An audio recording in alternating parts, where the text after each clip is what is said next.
O mga ka-RSP, para po sa Monday morning natin, naisip niyo na ba ano pwede yung pagkain for breakfast, lunch, or dinner? Kapag kumakain tayo sa restaurants naman, at kaya naman pag may selebrasyon, ang unang ino-order natin at tinahanda natin ay ang beef kare-kare. Isa itong dish na masasabi nating comfort food.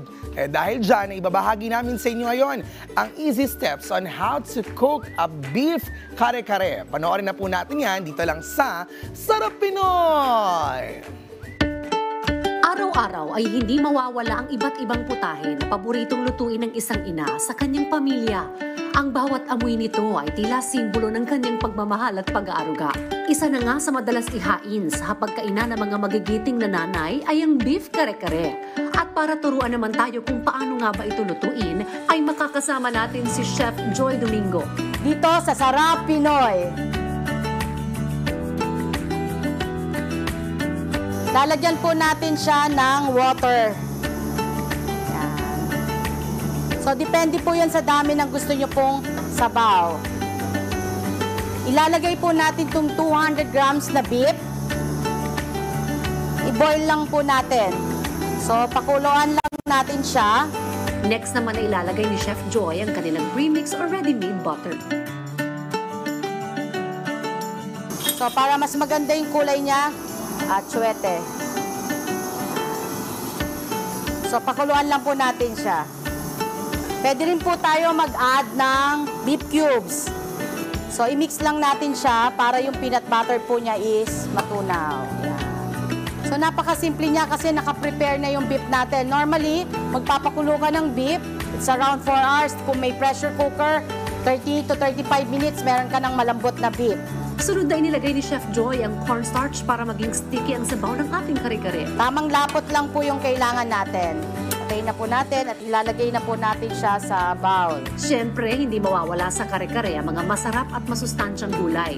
Lagyan natin siya ng water para i-blanch natin yung gulay na ilalagay natin sa kare-kare.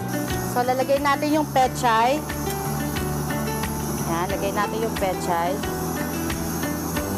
Lagay natin yung sitaw. At saka puso ng saging. Nilagyan naman ng oil ang mga gulay para maging makintab at maganda ang kalalabasan nito. Tapos yung talong, pwede na siyang iprito. So napansin nyo, yung gulay naging parang shiny siya dahil dun sa oil.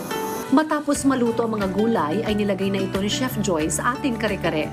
Tapos po, syempre hindi mawawala yung bagoong. Yun yung pinaka masarap sa kare-kare. Ito na po ang finished product ng beef kare-kare. Para naman tikman kung masarap nga ba ang ating Filipino dish na beef kare-kare, ay makakasama natin si Chef Jaser. Parang ang sarap nito kung may coke. Pwede na akong mag-asawa. Sarap. Lutong ng gulay. Ay, ang sarap. Sauce pa lang, ulam na.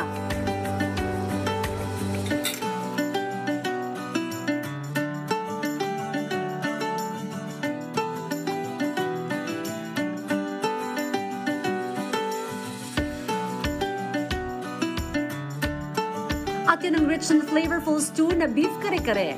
Another yummy dish na naman ang may sasama natin sa ating weekly menu na tiyak magugustuhan ng ating pamilya. At syempre, kung may na-miss naman kayo sa episode natin this morning, maaari nyo yung bisitahin sa aming official social media accounts at Rise and Shine Pilipinas sa Facebook, YouTube at Instagram, habang RS Pilipinas naman sa TikTok at X. At muli, ito ang Sarap Pinoy.